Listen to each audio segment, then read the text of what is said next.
Quando Vanessa disse, é melhor a gente ser só amigo. E saiu com a mala, eu não implorei nem discuti, só falei, tá bom. E vi ela ir. Ela ficou ali alguns segundos esperando que eu corresse atrás.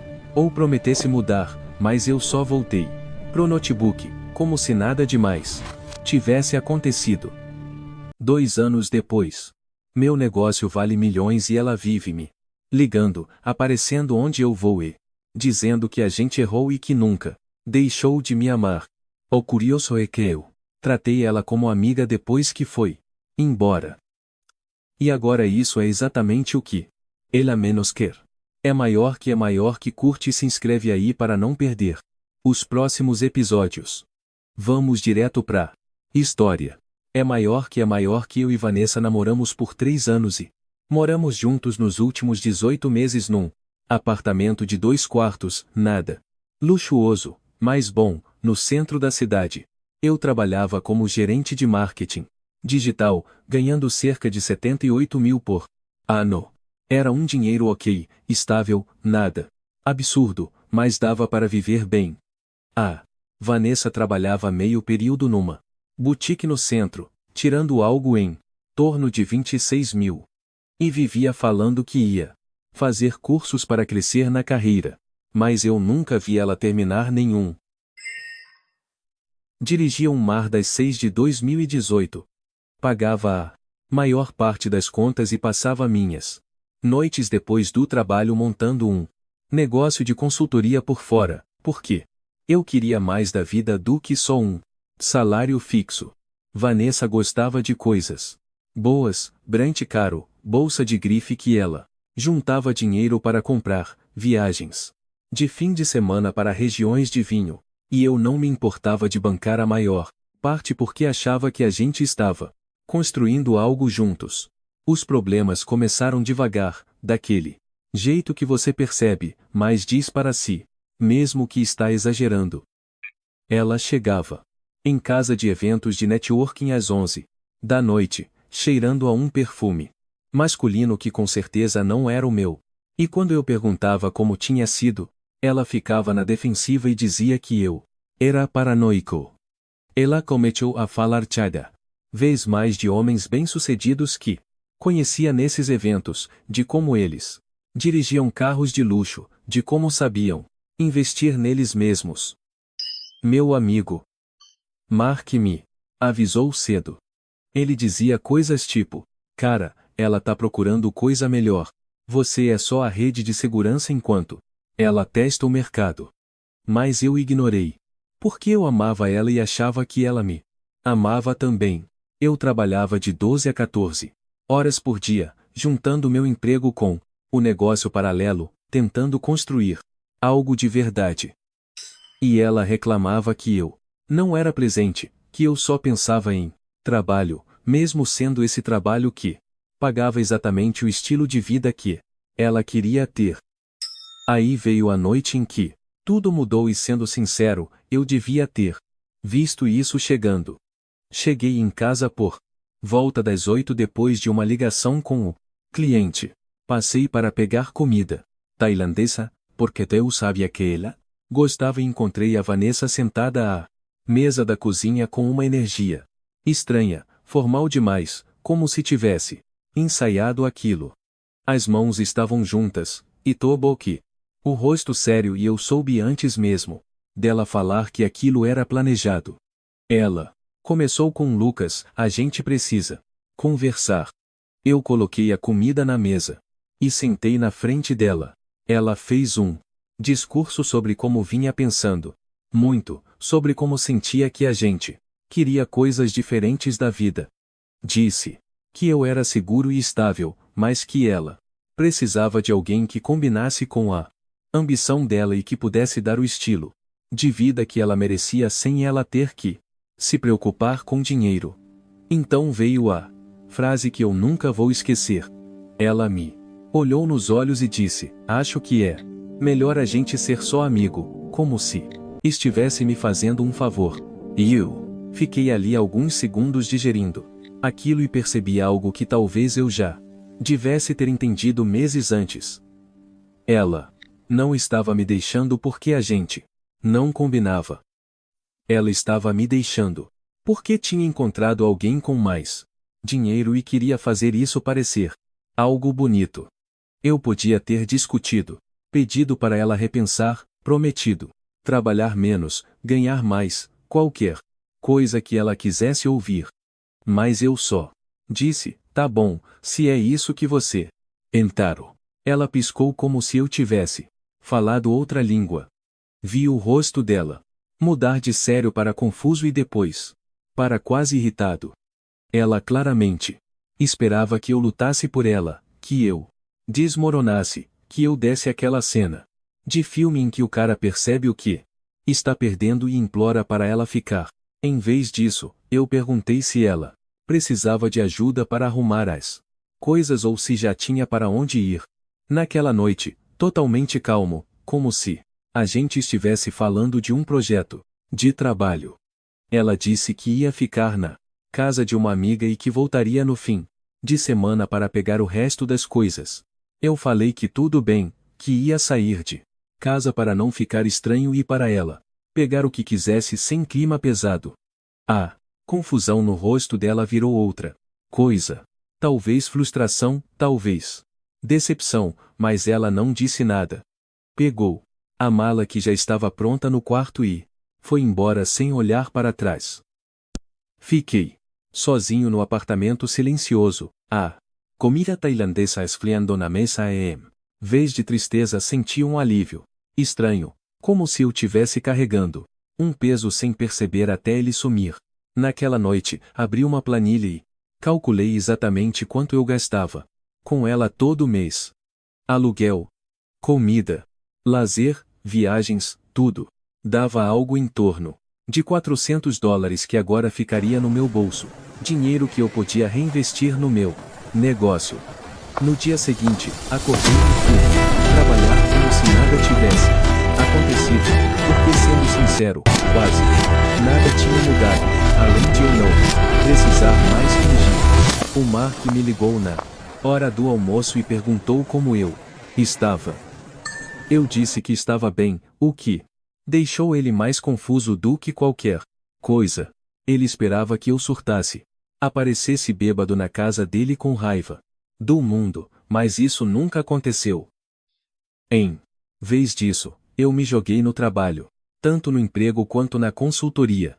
Em 2 semanas, fechei meu primeiro grande cliente, um projeto de 15.000, que teria sido impossível tocar se a Vanessa ainda estivesse por perto, exigindo atenção o tempo todo.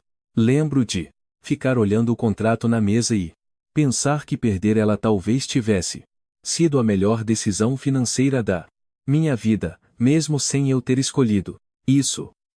Ela mandou mensagem algumas vezes nas primeiras semanas perguntando como eu estava, dizendo que esperava que a gente ainda pudesse ser amigo, como ela tinha sugerido. Eu respondia curto e educado. Como se fala com um colega de trabalho que você mal conhece? Estou bem. Espero que você também era o máximo que ela recebia, pela forma como ela tentava esticar a conversa. Dava para ver que isso também não era o que ela esperava. O Mark às vezes me mostrava o Instagram dela, fotos em restaurantes caros, bolsas de grife e a cada 3 posts o braço de um cara novo, em volta do ombro dela, deixando claro que tinha evoluído de nível. Eu não seguia mais, não procurava saber, não ligava porque estava ocupado demais, construindo algo meu, algo que ninguém podia tirar de mim só por decidir que eu não era ambicioso bastante. Uma noite qualquer, comendo comida tailandesa fria, de novo, percebi uma coisa importante. Quando alguém mostra que valoriza mais dinheiro do que conexão, acredite, na primeira vez, minha reação calma não foi um jogo. Foi entender que meu valor não estava em discussão e essa clareza libertou para construir algo de verdade, em vez de tentar provar algo para quem já tinha desistido de mim. A primeira vez que vi a nova vida da Vanessa foi pelo Instagram sem nem procurar. Eu estava no meu escritório em casa quase Meia-noite trabalhando numa proposta. Quando Mark me mandou um print com a legenda. Mano, olha seu upgrade. Era ela. Num restaurante no topo de um prédio. Taça de champanhe na mão, encostada num cara de terno sob medida, com aquele visual de executivo de banco de investimento. Relógio caro, cabelo perfeito e aquele sorriso de quem quer que todo mundo saiba que tem dinheiro. A legenda falava algo como finalmente sendo tratada como eu mereço, cheia de hashtag sobre vida, de luxo e saber seu valor. Olhei aquilo. Por uns 5 segundos, mandei um joinha pro Mark e voltei para a proposta. Porque eu tinha prazo para cumprir e post de validação não pagava minhas contas. O nome do cara era Ethan Brooks, eu sou. Sabia disso porque amigos em comum não conseguiam ficar sem me contar coisas que eu nunca pedi. Ele tinha 32 anos, trabalhava com investimento, dirigia um BMW Maquinco e morava num daqueles prédios de luxo no centro com porteiro e academia, que provavelmente custava mais por mês do que o aluguel de muita gente. Pelo papo que corria, eles tinham se conhecido num daqueles eventos de networking que a Vanessa costumava voltar tarde. Isso me disse tudo o que eu precisava saber sobre a linha do tempo do nosso término. O Mark sempre disse que ela já vinha alinhando desse cara. Fazia meses antes de me dar o discurso. É melhor a gente ser só amigo e, sinceramente fazia sentido. Deixou e depois achou alguém melhor. Ela achou alguém com mais dinheiro e depois inventou um motivo para sair sem se sentir tão culpada. O mais curioso foi ver a velocidade com que a vida dela mudou. Em menos de um mês depois do nosso término, ela saiu de vendedora de boutique meio período para praticamente influencer em tempo integral, com todo o conteúdo sendo basicamente, olha essa coisa cara que meu namorado comprou para mim. A Vanessa tinha passado de dividir porções comigo para postar jantares uma casa e que custavam mais do que o antigo salário mensal dela de juntar dinheiro para comprar uma bolsa de grife para ter uma coleção que crescia toda semana do Melda para carros particulares com motorista. O Mark analisava isso como se fosse consultor financeiro. Ele dizia coisas tipo, ela não tá pagando nada disso. Só trocou um caixa eletrônico por outro maior e ele não estava errado. Ela tinha achado exatamente o que dizia. Querer alguém que bancasse aquele estilo de vida sem ela precisar pensar em dinheiro. Pelos postes, ela estava vivendo o melhor momento da vida dela. Enquanto isso, meu negócio paralelo começou a crescer de um jeito que eu não esperava. Aquele cliente de 15 mil virou mais 3 indicações e de repente eu estava ganhando entre 8 mil e 12 mil por projeto, além do meu salário fixo. Eu trabalhava horas absurdas, às vezes 14 horas por dia, mas a diferença era que ninguém reclamava que eu não era presente ou que eu priorizava trabalho em vez de brunch caro. Pela primeira vez em anos, eu tinha liberdade. Liberdade para construir algo sem alguém comparar meu valor com a conta bancária de outros homens. Meu apartamento ficou organizado. Minha geladeira tinha comida de verdade em vez de só embalagem de delivery caro e aquele zero por mês que eu não gastava mais com o estilo de vida de outra pessoa e um direto para investimentos no meu negócio e para poupança. Cerca de 3 meses depois do término, a Vanessa começou a me procurar de novo, mas de forma sutil, daquele jeito que você quase consegue acreditar que é inocente. Ela mandava mensagem tarde da noite dizendo que sentia falta das nossas conversas ou mandava lembrança de algum lugar que a gente frequentava com lembra disso. Hi Eu there! mantinha as So respostas glad como you sempre, could make curtas, it. educadas, sem emoção Come nenhuma. on in, the door's Foi legal, eu open. espero que você esteja bem. E só isso. Eu não estava sendo grosso, nem feio. Nipples are in Eu the só estava numb. tratando ela Exatamente como É ela disse que sempre queria que ser. dá algo Uma amiga. E pelo visto certo. isso não estava agradando, porque as mensagens ficaram mais frequentes e mais diretas. Até que, uma noite, 1 da manhã, ela me ligou de um clube, música alta no fundo, falando, meio enrolado, dizendo que estava com Ethan, mas estava entediada e não parava de pensar em mim. Eu estava na cama, finalmente dormindo direito, e fiquei ali no escuro ouvindo ela falar de como tudo estava diferente agora e como às vezes sentia a falta das coisas simples que a gente tinha. Quando ela parou para respirar, eu disse que ela devia voltar pro encontro, que eu esperava que ela tivesse uma boa noite e desliguei antes dela responder. O Marco achou isso hilário. Quando contei no dia seguinte, ele disse que ela já estava percebendo que dinheiro não compra personalidade e que o Ethan devia ser chato demais quando não estava falando de investimentos. A virada de verdade veio por volta do sexto mês, quando eu fechei um contrato que mudou tudo. Uma empresa quis que eu cuidasse de toda a estratégia de marketing digital deals. 80. Adiantado, mais bônus por desempenho. Ainda queriam conversar sobre me manter em contrato fixo no ano seguinte. 2 semanas depois, eu pedi demissão do meu emprego, mudei para um apartamento melhor, numa parte mais valorizada da cidade, e de repente eu não era mais o cara que trabalhava escondido. Eu era o cara de quem as pessoas do meu mercado começavam a falar. Minha renda praticamente triplicou da noite pro dia.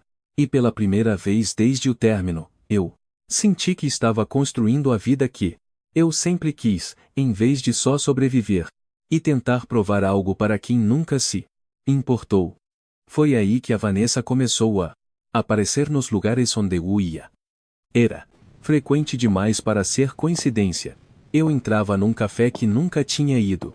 Antes e 10 minutos depois ela aparecia, fingindo surpresa. Eu estava num evento, The Networking e ilasurgia.com ou I10, fazendo questão de passar para conversar, como se a gente fosse dois velhos amigos, se reencontrando.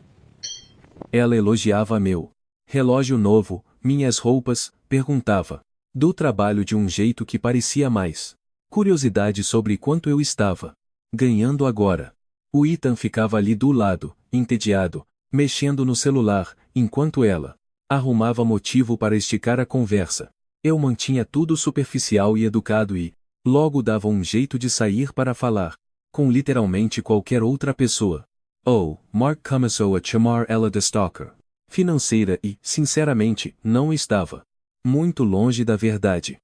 O mais óbvio foi quando ela descobriu em qual academia eu tinha me matriculado e de repente apareceu com matrícula lá também, surgindo exatamente nos horários em que eu costumava treinar. Eu vi a Vanessa na esteira de frente para a área de pesos onde eu estava, ou ela por acaso precisava usar a máquina bem ao lado da minha, sempre puxando assunto sobre como era louco a gente acabar no mesmo lugar. Depois da terceira vez, na mesma semana, eu troquei de academia, não contei para ninguém qual era e ainda paguei mais caro por uma do outro lado da cidade, só para evitar aquele clima estranho. Quando Mark perguntou por que eu tinha mudado, eu falei a verdade.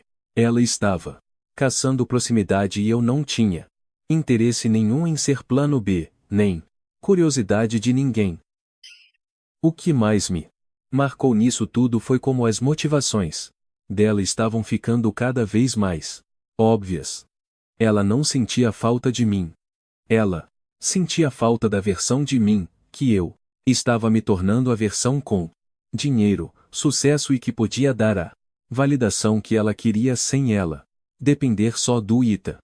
Eu era para ter continuado sendo o cara que se matava de trabalhar e ganhava pouco. A opção segura que sempre estaria ali se o upgrade dela não desse certo. Mas em vez disso, eu mesmo tinha me dado um upgrade. E isso não fazia parte do plano dela. Ela queria que eu ficasse parado onde ela me deixou para se sentir melhor com as escolhas que fez. E o fato de eu não estar parado de eu estar crescendo sem ela, parecia incomodar mais do que qualquer outra coisa. Tem um padrão aí, que vale notar. Pessoas que te deixam, por motivos superficiais quase sempre, tentam voltar quando esses mesmos números mudam a seu favor. As perseguições na academia e os encontros, por acaso mostravam que ela não estava interessada em mim como pessoa. Ela estava acompanhando meu valor como se fosse ação na bolsa.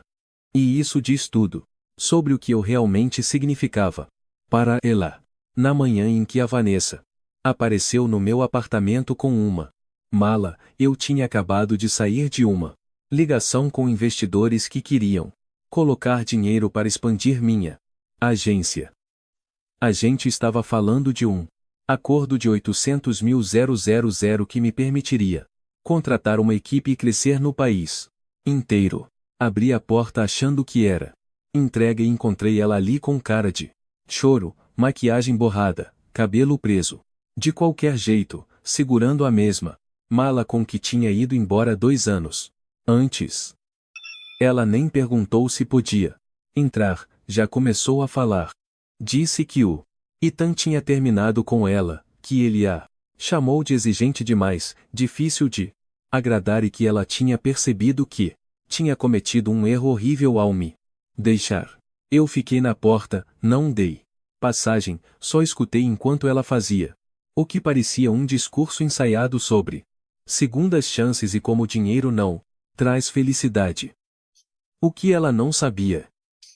E não tinha como saber, porque eu quase não falava do meu crescimento nas redes, era que eu não era mais o mesmo cara que ela tinha deixado. Eu não era mais o cara que ganhava 78.000 por ano e se virava com projetos paralelos num apartamento simples. Eu estava à frente de uma agência que tinha a previsão de faturar 3 milhões de dólares naquele ano. Eu já tinha dado entrada numa casa e estava saindo com outra pessoa, Olivia, que tinha a própria empresa de consultoria e não precisava de mim para bancar o estilo de vida dela. Mas a Vanessa ainda estava presa nas informações antigas, achando que eu devia estar solteiro, quebrado e grato por ela ter voltado para ver isso no jeito que ela falava, como se estivesse me fazendo um favor ao me dar outra chance. Eu ia dizer que aquele não era um bom momento quando meu celular tocou. Era o Mark. Atendi ali, mesmo na porta com ela esperando. O Mark ligava para combinar de sair mais tarde, para comemorar o acordo com os investidores e ele falava alto bastante, para eu saber que ela estava ouvindo. Falou dos 800 mil, perguntou se eu já tinha pegado a Mercedes ou se ainda andava de Mazda. Eu vi o rosto dela mudar na hora.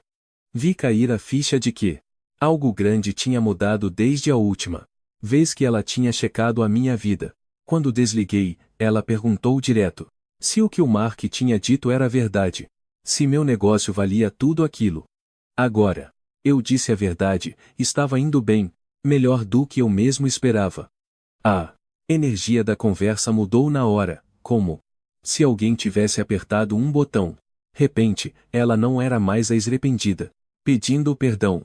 Ela ficou elétrica, falando que sempre acreditou em mim, que sabia que eu ia ter sucesso, que agora a gente podia ser tão bom juntos. Porque os dois estavam em fases melhores.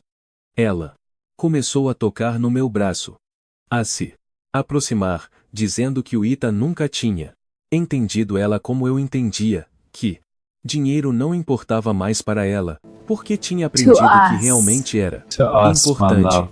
Eu só fiquei ali olhando aquela atuação, aquela mudança completa, de triste, desesperada para calculista e oportunista, e percebi que ela não tinha aprendido nada. Ela não tinha aprendido que dinheiro não importa. Ela só tinha aprendido que eu agora tinha mais dele. Isso me tornava valioso de novo aos olhos dela. Eu falei direto que agradecia ela ter vindo, mas que não tinha interesse em reviver o que a gente teve, que eu tinha seguido em frente.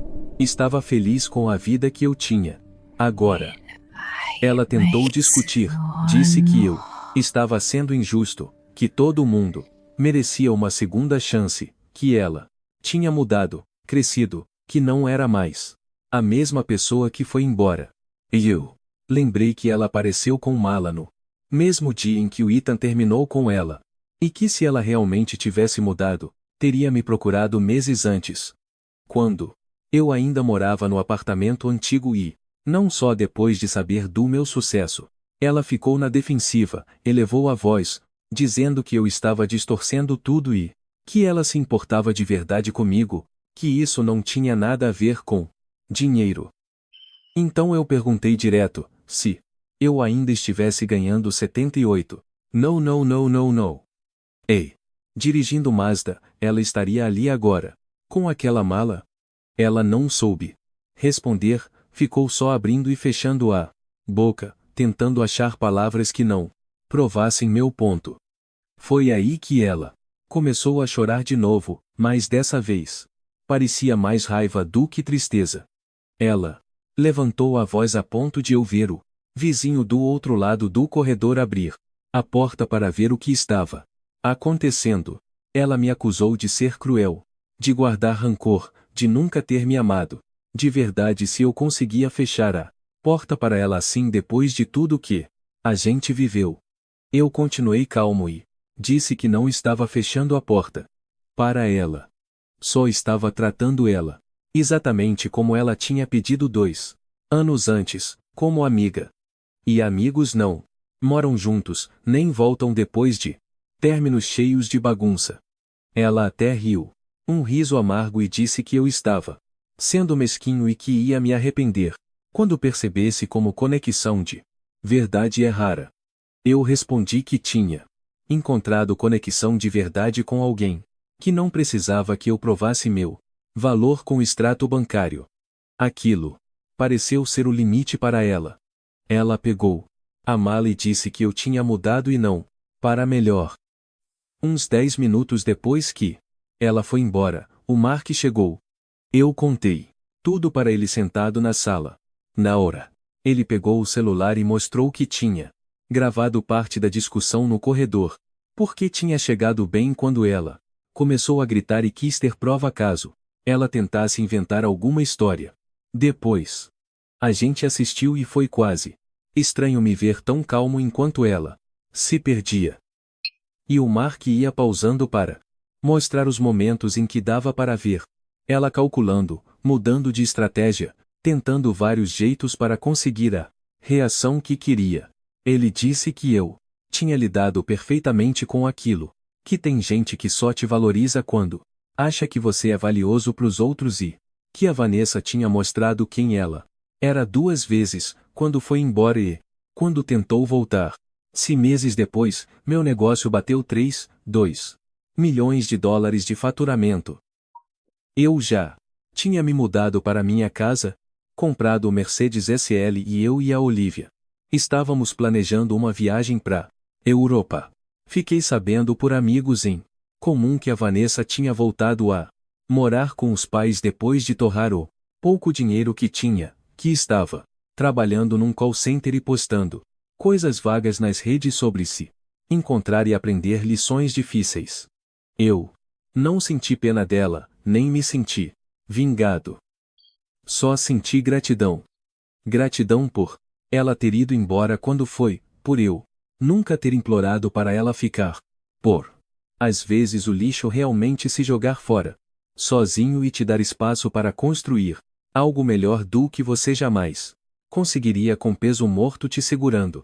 A verdadeira lição aqui não é sobre vingança, nem sobre provar alguém errado. É sobre entender que seu valor não diminui porque alguém não soube enxergar. Quando você foca em se construir, em vez de correr atrás de validação de quem já te descartou, você cria uma vida que atrai as pessoas certas naturalmente. E quem foi embora pelos motivos errados se torna irrelevante. Não por amargura, mas porque você realmente seguiu em frente para algo melhor. Obrigado por assistir. Agora faz o seguinte: curte, Se inscreve e comenta sua opinião.